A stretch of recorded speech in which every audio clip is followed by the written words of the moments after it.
कुछ राजनीति में जो मुलाकातें होती हैं वो बेहद खास होती हैं, अहम होती है। ऐसी ही मुलाकात हुई किरोड़ी लाल मीणा यानी कि बाबा और हमारे सीएम साहब भजन लाल जी के बीच। अब इस मुलाकात से कितनी उम्मीदें जनता को हैं और ये मुलाकात क्यों हुई और किस बात की चर्चा होनी चाहिए थी, क्या वो हुई, इस पर आप बात करने वाले हैं हमारे साथ। नमस्कार, मैं हूं चेतना शर्मा। आप देखना शुरू कर चुके हैं संवाद भारत का। भारत के लिए बातचीत के लिए मौजूद है मेरे साथ हमारे editor in chief Varun Bhansali ji. तो वरुण सर, ये मुलाकात होती है, इसी बीच राजस्थान की राजनीति में बहुत कुछ चल रहा है। हाल ही में आपने देखा कि जिस तरीके से एसआईबी ने पुरानी सरकार का घोटाला खोला, उसी वक्त हनुमान बेनीवाल खुलासा करते हैं और राजस्थान सरकार का भी ओएमआर घोटाला सामने आ जाता है। क्या कहना है आपका? क्या इन दोनों के बीच में वो बातचीत हुई होगी? देखिए, कभी कभी कुछ तस्वीरें जो है वो बहुत कुछ कहती है और कभी कभी कुछ तस्वीरें ऐसे वक्त पे आती है जब उन तस्वीरों से आशाओं का, उम्मीदों का जो सिलसिला है वो और ज्यादा बढ़ जाता है। ओएमआर शीट घोटाले के आने के बाद कहीं ना कहीं आस और उम्मीद किरोड़ी लाल मीणा से लोगों को इसलिए थी क्योंकि पेपर लीक से लेकर एसआई भर्ती से लेकर सारे मामलों में सबसे पहले सबूत देने वालों में से कोई था तो किरोड़ी लाल मीणा था, धरने करने वालों में से था तो किरोड़ी लाल मीणा था, सबूत और धरने करने के बाद फॉलो अप लेने में कोई था तो किरोड़ी लाल मीणा था, एसओजी जाने में था तो कोई किरोड़ी लाल मीणा था, अपनी सरकार आने के बाद बार बार मुख्यमंत्री से गुहार करने वाला कोई था तो किरोड़ी लाल मीणा था। और अब कहीं ना कहीं वो सब कुछ करने के बाद बहुत दिनों से किसी भी जनता की पीड़ा को उठाना बंद क्यों कर दिया था किरोड़ी लाल मीणा ने?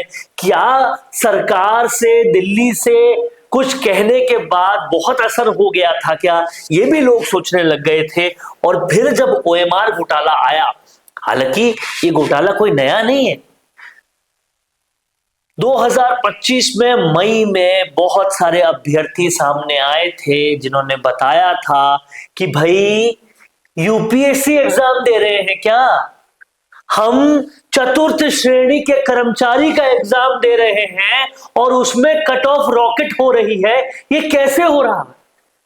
हम मान ही नहीं सकते कि हम पास नहीं होंगे। हमने इतनी तैयारी की थी, अपनी ओएमआर शीट लेके घूम रहे थे, हर संभव सबूत दे रहे थे।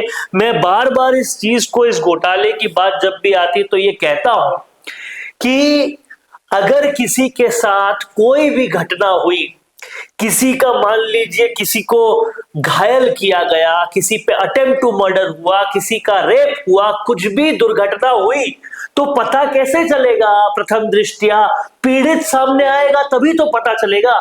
पीड़ित आपके पास सामने आ गए 2025 मई में, तो पीड़ित सामने आने का मतलब घोटाला हुआ तो है। अब इन्वेस्टिगेशन करना है, इन्वेस्टिगेशन होता है, प्रथम दृष्टया उसी कंप्लेंट्स के बाद इन्वेस्टिगेशन हो रहा होगा। तो कहते हैं कि घोटाला 2025 में नहीं 2018 में हुआ था। अरे जब 2025 की भर्ती के अभ्यर्थी सामने आ रहे हैं तो घोटाला 2018 वाला ही कैसे हो सकता है? और 2018 से लेकर 2026 तक कर्मचारी यथावत है जिन्होंने घोटाला किया, तो वो क्या 18 में कर फिर सोचेंगे नहीं नहीं नहीं, अब तो चरणामृत से नहा लेते हैं, अब नहीं करेंगे? ये थोड़ी ना हो सकता है। ये सारी बातें वो किरोड़ी लाल मीणा को तो पता ही होगी, जो लगातार इनके सबूत निकालने जितने काम कर चुके हैं पेपर लीक जैसे चीजों के, क्योंकि अभ्यर्थी सबसे पहले उनका दरवाजा खटखटाते होंगे। वो जब अब फोटो डालते हैं मुख्यमंत्री से मुलाकात की, तो लोग उम्मीद ये करते हैं, लोग चाहते ये हैं, आशा ये करते हैं कि क्या डॉक्टर साहब ने बात की होगी, अभ्यर्थियों की बात रखी होगी, कुछ किया होगा क्या। लेकिन जो ऊपर लिखते हैं कहीं ना कहीं किरोड़ी लाल मीणा, उसमें लिखते हैं प्रदेश के मुख्यमंत्री भजन लाल शर्मा से मुख्यमंत्री निवास पर शिष्टाचार भेंट हुई। शिष्टाचार छोड़िए, जनता आपसे उम्मीद करती है कि बाबा अब आप सड़कों पर उतरेंगे, क्योंकि आप हमेशा अन्याय के खिलाफ खड़े होते हैं। यहाँ जनता भी यही कह रही है कि धरने पर कब आ रहे हो किरोड़ी साहब, ओएमआर भी चेंज होती है तो न्यूज आ रही है, आप भी उस पर तो कुछ बोलो। लोग याद दिला रहे हैं कि बाबा याद कीजिए वो वक्त जब आप धरने में तन मन धन से साथ ये सब हुआ करते आशा ही तो है, ये सब उम्मीद ही तो है जो किरोड़ी लाल मीणा से लोग लगा रहे हैं कि और अब अब इस न्याय घोटाले देने का पर वक्त है। बोलो, कुछ चीज करो। आप शिष्टाचार भेंट करके घोटालों पर बात करने वालों में से नहीं हो, जी। आप हक मांगने वालों में से हो, पीड़ितों के लिए छीन के लेने वालों में से हो, धरना देने वालों में से हो, सीधे सीधे अपनी बात मीडिया को कहने वालों में से हो। आप शिष्टाचार भेंट करके प्रदेश के विभिन्न मुद्दों को रख रहे हो।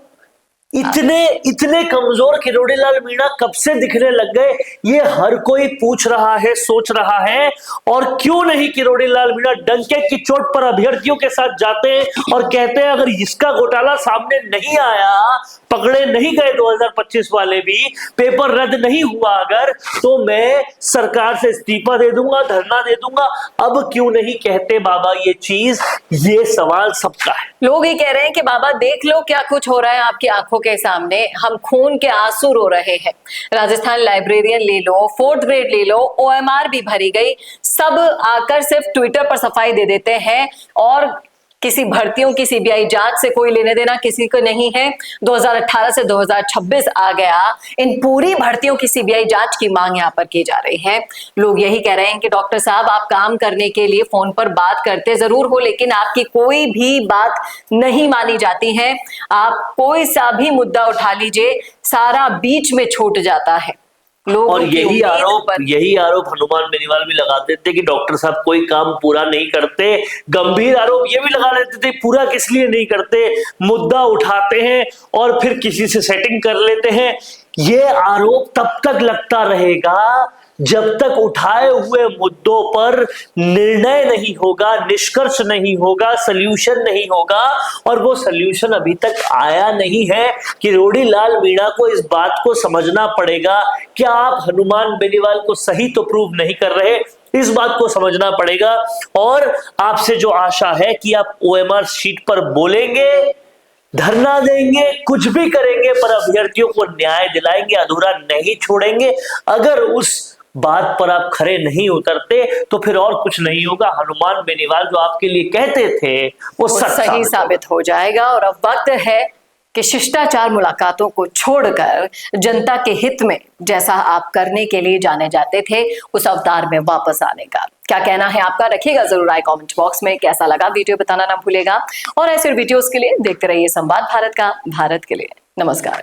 अगर आप बनना चाहते हैं पॉलिटिशियन, लेकिन पब्लिक स्पीकिंग और अपने विचारों को व्यक्त करना चुनौती लगता है, या कैमरे और पब्लिक के सामने किसी तरह से बोल पाए इसमें मुश्किल होती है, तो मिशी मीडिया सॉल्यूशंस लेकर आया है पॉलिटिकल कंसल्टेंसी कैंपेन, जिसमें वरिष्ठ जर्नलिस्ट और पॉलिटिकल एनालिस्ट की एक्सपीरियंस्ड टीम आपको मदद करेगी, जिससे आपकी आवाज और भी बुलंद हो जाएगी।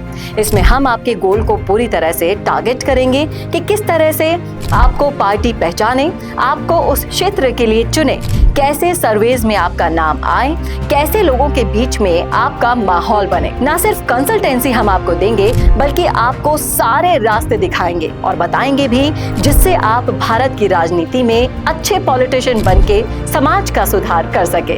तो अभी कॉन्टैक्ट कीजिए स्क्रीन पर दिए गए नंबर पर।